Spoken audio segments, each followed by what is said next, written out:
On this episode, I'm catching up with one of my past podcast guests. Last time Katie and I spoke, she was dealing with staffing shortages. She was running out of space in her home to continue to fulfill her subscription boxes.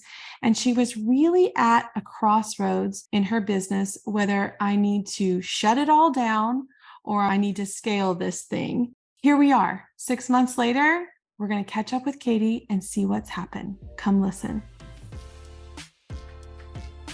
Welcome to the Launch Your Box podcast with weekly tips, tricks, and strategies to start, launch, and grow your subscription box. Now, here's your host, Sarah Williams. Welcome back to the Launch Your Box podcast. I've got a guest today, a reoccurring guest today. We're catching up with Katie Eney from about a 6 or 7 month stint that we last talked to Katie. So if you're listening right now and you're an avid listener of the Launch Your Box podcast, you're going to recognize Katie's story and Katie's voice from episode number 64. We talked about her journey, starting one subscription, switching to the other. And we talked through what that looked like and how she was growing. She had great success in the beginning, but what's happened over the last 7 months is even more inspiring. So I brought Katie back. We're going to go unpack what's happened over the last 7 months, talk about how she's broken through some of the challenges that she was facing, even the last time we talked on the podcast.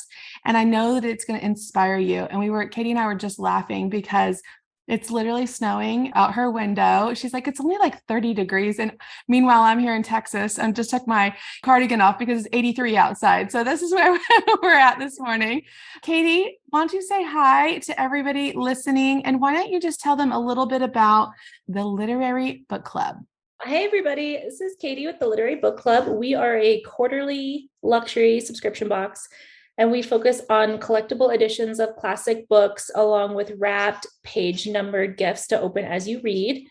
And so we do 4 boxes a year of that. And we also do quite a few specialty one-time boxes like Christmas and Halloween and stuff like that. Okay, so that's just the quick rundown. If you want to hear more of Katie's getting started story, I'm going to tell you to go back and listen to our fun episode from 7 months ago. It's episode number 64. But here's why I invited Katie back. So a couple of weeks ago inside Launch Your Box, Katie ran in there. She posted a champagne bottle picture and she said, I am almost about to hit the 500 subscriber mark. And anybody in our group knows that that's a big deal. That's a huge milestone. And I was like, well, wait a minute. We were just at 200. Like, wait a minute. Like that was like last week, we were just at 200. It was 7 months ago, but it seemed like such a huge jump to me in the past 7 months. And 7 months at any particular time, but 7 months right now is a big deal. 7 months of 2022, where the economy has been incredibly shaky.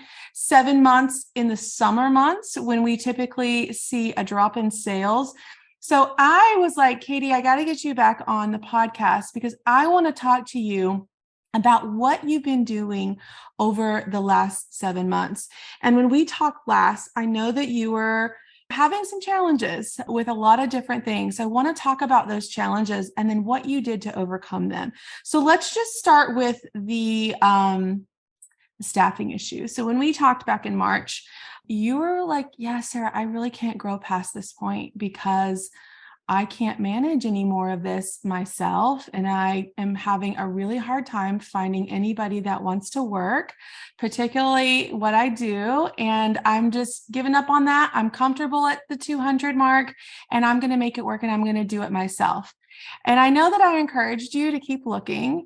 So tell me what happened with the staffing shortages that you were finding. Well, it's so funny because then I ended up actually hiring my 2 people in April. So it's funny that right after that, and now it feels like they've been with me for years because we're in such a good groove right now. But it is funny to think that I had not even hired them when I did that. So we did that. And, I did a big trade show in March. I do one every year because I have kind of 2 parts of my business. There's another side where we do stationery and stickers and we wholesale that. So we actually have 2 things going on. It's not just the book box.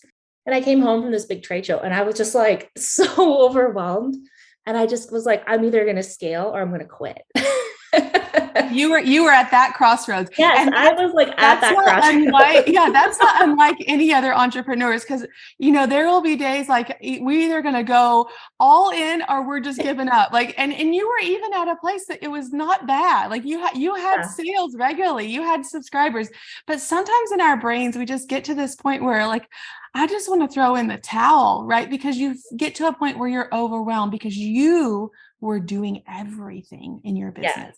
And I have 2 young girls and my husband travels a lot for work. And so it just was getting to be so much and so stressful where I was just like, I can't do this anymore. So I did start hiring.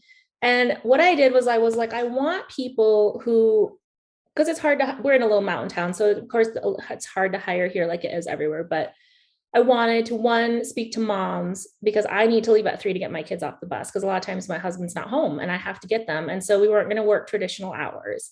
And I also wanted to get a couple part-time people because I didn't want to work 50-hour weeks. And I didn't, and I just wasn't there yet. At that time, I didn't know if I had enough work to keep people busy that much. And so I ended up hiring 2 part-time people. We work Monday through Thursday, 9:30 to 3. Which works out great. One of my gals doesn't have kids, but one of my gals has 2 kids about my age, and it just works out good for all of us. And we also have total flexibility. If she's got her kids have a play, she's like, I gotta leave at 1. We're like, that's fine. So we really try and make it more about our lives and our family. And then work is almost like a second. Like we do the work, but first we want to have like a good life because that's just so important to me. And so I ended up hiring these 2 gals and they are awesome. Where did you find them? Because I know you were struggling to find them. So how did you put it out there that it's funny. People always say, oh, try and hire friends and family. That was what was happening to me. And it was not working out. Friends and family were not even showing up on the first day. Oh. So I just put an ad out on, I actually used Indeed.com, I think, or one of those job websites. And I just put it out there and I said, we're going to pay a good starting wage of $15 an hour. In my town, that is the minimum you have to start people at. And it's a good wage. And we're part-time and we have great flexible hours and all that, and tried to really play it up. And then when people came in, I just told them, said, it's kind of a lot of monotonous stuff. We're packaging, we're packing. It's not the most exciting job in the world, but it pays good and it's a casual and comfortable environment. We don't do retail or anything and we're very flexible. And so I was just honest with people and I told them, if you don't like it, it doesn't hurt my feelings if you want to quit. Let's just give it a chance. Mm-hmm. That's what I ended up finding. And I also, once I hired the first person, I tried to find someone who I thought was going to fit personality wise really good in with all 3 of us because the job's not hard. Yeah. I mean, putting things into boxes is easy. And so I wasn't looking for a particular skill set, just someone who could handle the volume that we were doing and everything. So I got my 2 gals and they are awesome. They not only want to work, they show up early. They get there before me every day, which is so wonderful. And we love what we do. And we love that we're not retail. So we don't have to deal with people because we're all sort of introverted. We know we don't love to be around the public. And so we just lock our little doors and we do our little work and your thing and go home, right? It sounds lovely. Yes. And it works out great. And, we've been in the summer, of course, it was a little crazy because with kids home, we all had to adjust a little bit, but it's been working out really great. So that was kind of the first step that allowed me to even grow at all, because I was maxed out with what I could do myself. I was making my poor husband come in and help me pack boxes. And he was quite frankly, completely sick of it. I feel like we've all been there. I feel like, my husband has folded some boxes and packed some for my kids, the whole family. It's a whole thing. I feel like we all have to go through that. It's a rite of passage that your husband and kids have to help pack. At least then they understand what you're going through, right? Because he kept being every day, I don't actually work here, right? I'm just here helping you. You're like, oh no, I've got your list of everything you're going to do when you get off your regular job. You're going to come work for me. That's hilarious. But you bring up another topic that was one of your challenges the last time we talked, which was also the space factor. You were busting at the seams. You were still working from home at that point, weren't you? Yes, I can't remember if we transitioned into a space that we have now. It's still not the space I would have picked if I had anything to pick from, but we are very limited on real estate. This was one of the number 1 towns that people moved to during the pandemic. And so there are no warehouses or big spaces really. I got lucky and I found a large space downtown that was within my budget just barely. And at the time it was bigger than I even thought I needed. It was 3,500 square feet. And now we're actually starting to almost max out on that. We have about a year left on our lease. And I'm like, oh man, I don't know what I'm going to do. Now my challenge is growing again into the next space because I'm going to probably need a bigger space at some point. So you took on, now you have rent to pay. Yep. Now you have 2 employees coming in and you're like, okay, well, if I've got to pay all these new expenses, we got to grow, right? Like you're either going to quit or you're going to scale, right? Like this is the crossroad. So let's talk about what you did next.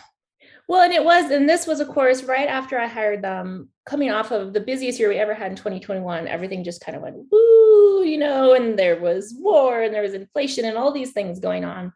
And so the other half of my business that is, stationary wholesale did slow down quite a bit. And it was a little freaky at first because I was like, oh my gosh, I just hired these 2 people. And now we're doing half the wholesale orders we were doing in last year. But then I was like, that's it. I'm just going to ramp up the book box, because if wholesale is down on this side, I have this other side I can work on, and it's more niche. And so we just really, I'm trying to think of what I even started doing. It's hard because there's no one thing. It's like, I've been incorporating all the things together in order to grow. So of course, I'm a huge learner. And so I like consume your podcast every time I walk the dog and every time I get my lashes done. And like, that's all I do is listen to watch trainings, listen to your Launch Your Box podcast. And so I've been taking all of your things and kind of putting them together. We've been focusing a lot on social media. We picked up a couple influencers to open our boxes and started paying them a commission. So that, we're really just working on, because we're a niche box, word of mouth. Yeah. And, and we've been doing a few more paid ads and Facebook ads. And this summer, because it was so slow on the wholesale side of my business, and I had these 2 employees, I at the last minute threw together a summer book box. Okay, let's talk about that. Because Yeah. I remember seeing it. So you decided to put together a one-time box that was different than your subscription, because one, you had these employees, you needed to make some revenue. The wholesale side of the business was down. So how am I going to generate some more sales outside of just adding in more subscriptions, right? Right, exactly. And so we did a small amount. I want to say it was like 150 to 200 of those. And we started doing that. And then when that was fairly popular, we thought, okay, let's do a Halloween box. Mm-hmm. And then let's do a couple more one-times to really fill in those gaps.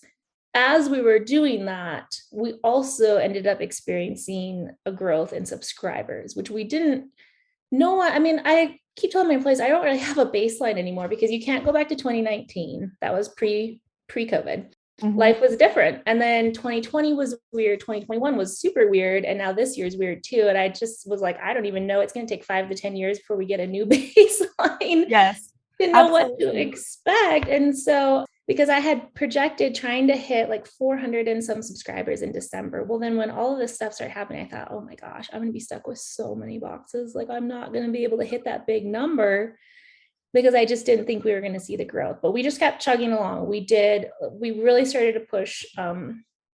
We have a bigger Instagram following than Facebook. And so I started, I remember you had said post 3 times a day. And so we were doing once a day. We tried to up it, add more video, just be more interactive and posting more. So one thing that I did was, when I do a flat lay, instead of just taking a couple pictures of the box, I'll take like 60 pictures. I'll do videos, pictures, different angles.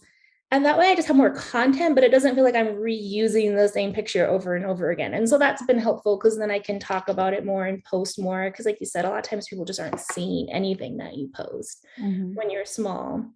So we've just been doing that. And then I posted the champagne picture, but before that I posted in the group and I was like, I'm at like 450. Should I just go for it and try and get into this 500? Because it's just that mental milestone.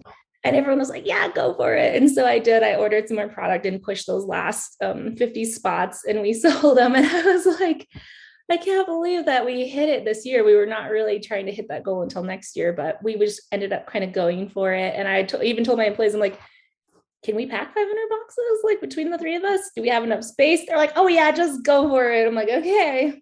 I love that, because I feel like sometimes my employees are like, what are you doing now? Instead of like, I've got like a couple of them that are like the cheerleaders, like, yeah, that's a great idea. Let's go. And the other like, whoa, what are you doing now? Like, back up. We've got all this other stuff to do. They're like the voice of reason when I'm like, let's go, And so I love that they were cheering you on. But, I would suspect that the promotions of these one-time boxes that you did over the summer, it was something new, fresh, and fun. It was different. It attracted different eyes. It attracted different people. Yes, I'm sure some of your subscribers purchased those boxes, but I'm also sure it attracted new people that maybe weren't ready to make a commitment to you as in the form of a subscription to buy one box. And then they fell in love with it. And then they were instantly ready to give you their money every quarter. And so I would suspect that the traffic that you were driving for, whether that was ads or videos or emails to sell those one-time boxes, was driving traffic overall to your business. It gave it a collective lift. You got this lift in sales because you had something else to sell them in between the subscriptions. But it also gave a lift of traffic, new eyes, new potential, new people having experiences with a box, not just a book, with the box. And then that probably leveraged into the growth of your subscription. So like you said, it was not one thing, but you did a combination of several things.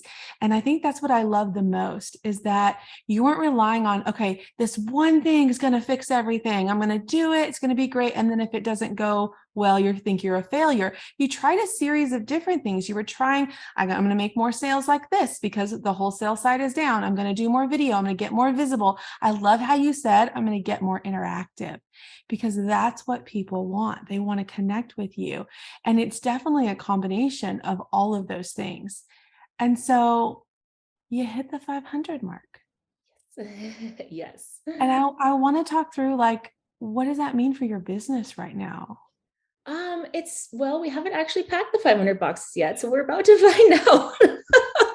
No, we're going to do good. We did a Christmas box and we sold about 300 of those. So we've just been packing like crazy. We're going to pack thousands of boxes by the time we are done here, but it's been good. I feel like we're at a place now where this is a really good spot to be in, where we can have a little churn, we can pick up a little more, and we can either decide to stay here or we can grow a little more. So it's a good place to be. And when I've been at 100, I've been at 200, and I've been at those for a while with my last box that I did, but that never really felt worth it. Like, it was harder to get discounts on product because I wasn't getting that much. It was impossible to manufacture anything yourself because you couldn't just get 100 of them at a good price. And now I feel like I can say, okay, I want to custom make something and I need 600 of them, and it makes it just easier. Now, in some cases, it's more challenging if I want to get something from a small maker, because I'm like, hey, how would you like to make me 500 candles? And they're like, huh?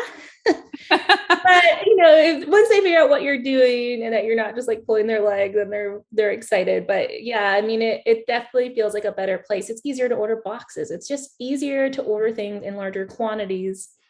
And so I feel like it's finally gotten to the point where a lot of that hard work is really kicking in and it's starting to be worth it. And we're getting a little bit of momentum where the more we sell, the more people post about it on their Instagram, and there's more word of mouth. And it is sort of like when you're watching a football game and the other team just starts to sort of pick it up and you're like, all of a sudden they're winning, all of a sudden, and then they just get excited and confident and they keep winning. And that's kind of where getting to 500, I feel like, has gotten us, where we feel like good. Like, okay, what we're doing is working. Our people are really thrilled with everything that we're doing. And because we're niche, we're not just book people, we're classic book people, which is even more niche. That helps a ton. Because when people are cutting out lots of things, the more niche you are, they feel like they are going to maybe cut you out last. That's a great point. And I just did an interview last week, Julie, and we had the same conversation. She had a previous box that it was okay, but it was really more of a broad box. And when she really dipped into this niche that she was really passionate about, her business just exploded. Like, she went from 0 to 400 subscribers in like 9 months. And we were talking about just really honing into that niche and stop thinking that you have to be for all people. And really, that's what's happened. And anybody that sees your books or your box, actually, it's the experience. And so for me, I have to think that when someone opens that, they're taking pictures. of your beautiful book and your beautiful packages that go along with the pages and the beautiful outside of the box. Like they're really proud of it. Like it's really something special. And so sure, they're sharing it more. And sure, you sent a ton more boxes because they got to share a summer box and their quarterly box and then their Halloween box and then their other quarterly box. So they're sharing more of your content because you're actually producing more content because you're curating and putting more boxes out there. And so is that something you think about continuing into 2023, doing an extra quarterly box every quarter? That's a one-time box. Have you thought about that?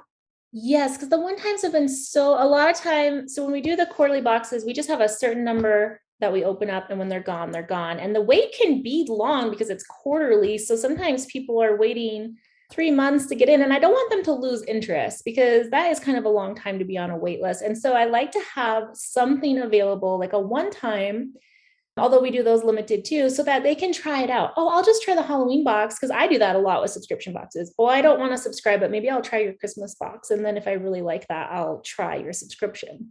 So I feel like it gives people a non-commitment chance to try us out.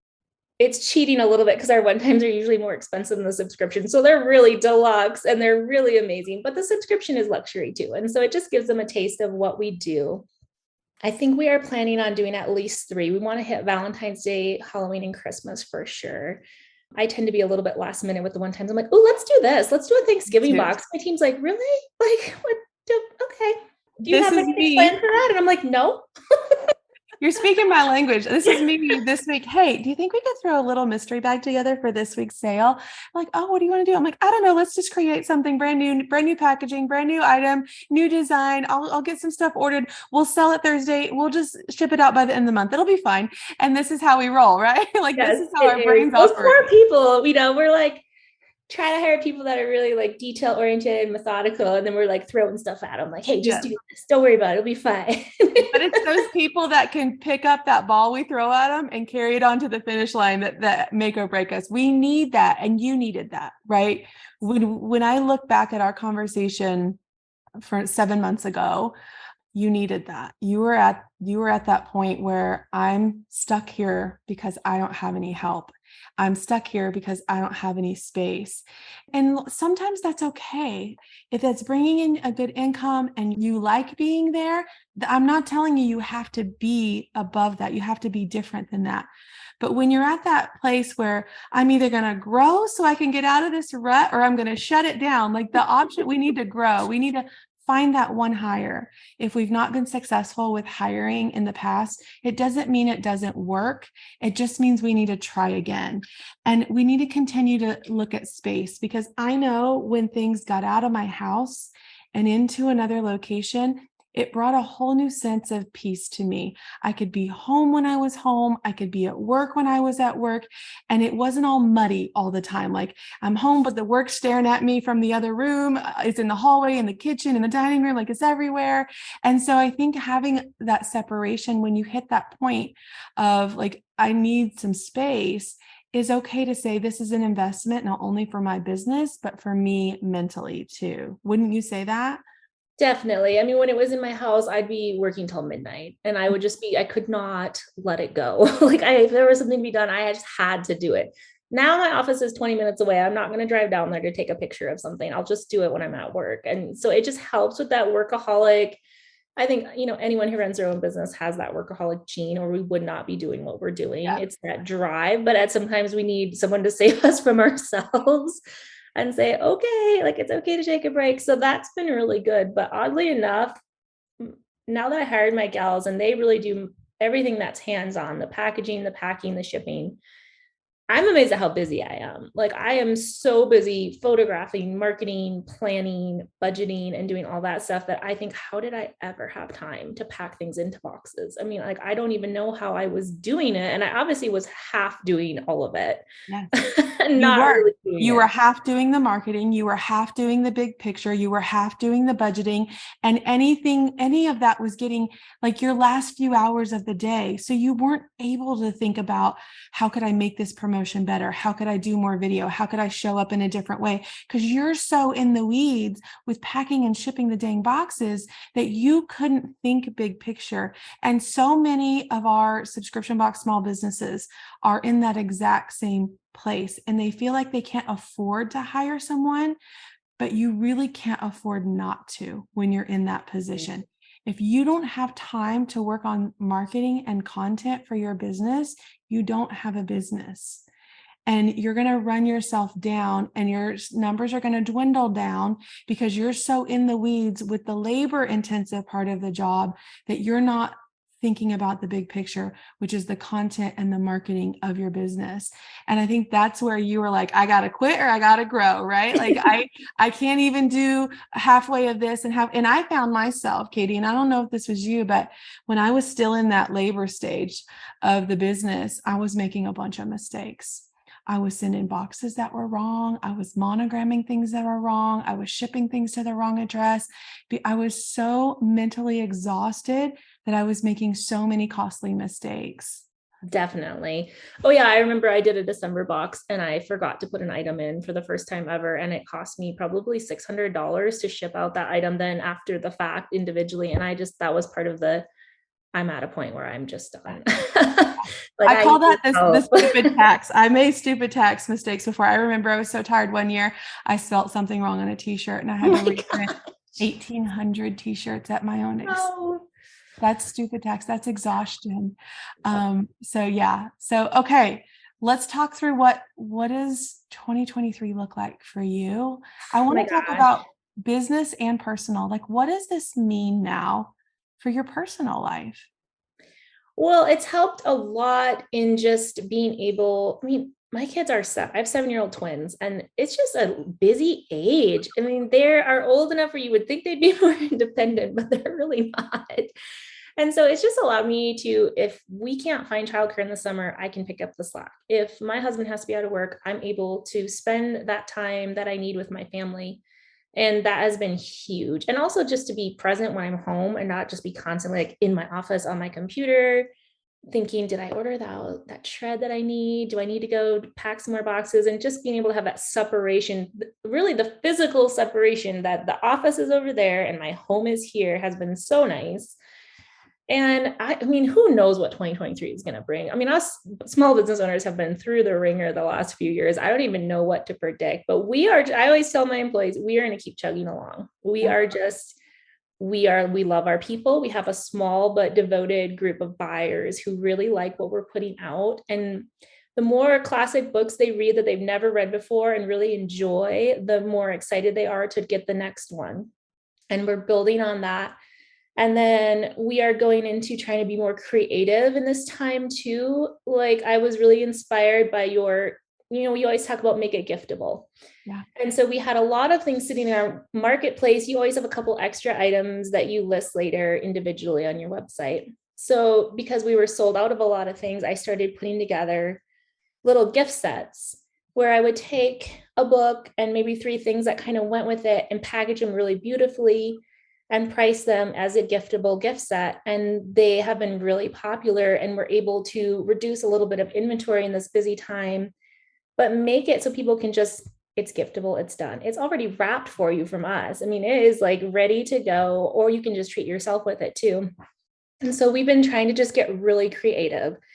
How can we use packaging we already have? How can we take inventory we have sitting on our shelves and make it into something special and new, even though they've seen it on the website, but let's make it giftable. Let's theme it. Let's add a tea drop or something different to it. And so we've been really trying to just get really creative in this time and just kind of maximize our Q4.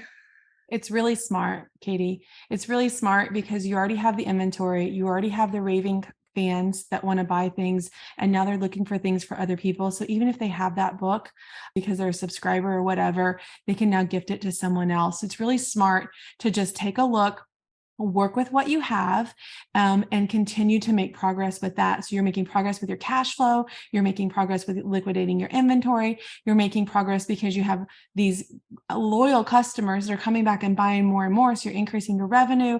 And so it's just really smart business decision. I think sometimes we think we always have to have something new. We always have to have something fresh to be able to generate sales. But if we just take a look around and see what we have laying around, how can we turn that into something different than they've seen before, that's when we start to make progress with that. So I love how you're doing that as well. Now, I know 2023 is really unpredictable for all of us, but I'm excited. I'm excited for you. I'm excited for your business. I'm excited to see what happens over the next 7 months with your business. And I would love for you to, I would just love to ask you, like, what advice would you have for maybe someone listening right now?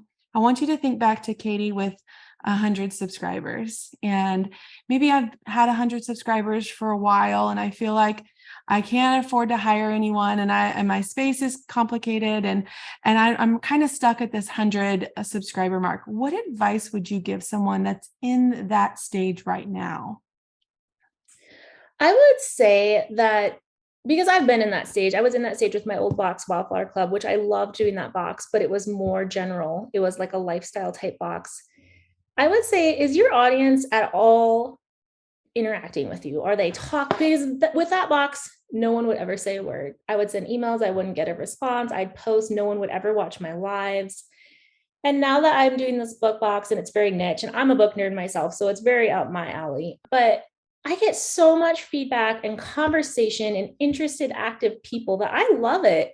It's made it more fun for me to do it. And so I would say, if you're getting no warmth from that audience, like no talking, no love, no feedback, maybe it's time to niche or change, because once you find your perfect person who loves what you're doing and is also giving you really great feedback all the time, it makes it so much easier to grow, because you're not guessing what they want, they're telling you. And that like helps me a lot, is that I'll throw stuff out there and I'll say, do you guys want a Valentine's Day box? Yes. Okay. Do you want it like fancy or simple? Do you want a mini box? And they will just give me tons of feedback, and it helps me plan my business. And that has been the biggest difference for me, is having that niche box. It's been easier to grow and to know how to give them what they want. And then once you start putting out that quality product, they trust you, and they know that even if I just show them a picture of the box in the book and I don't have anything else yet, they trust me that I'm going to deliver that gorgeous product later.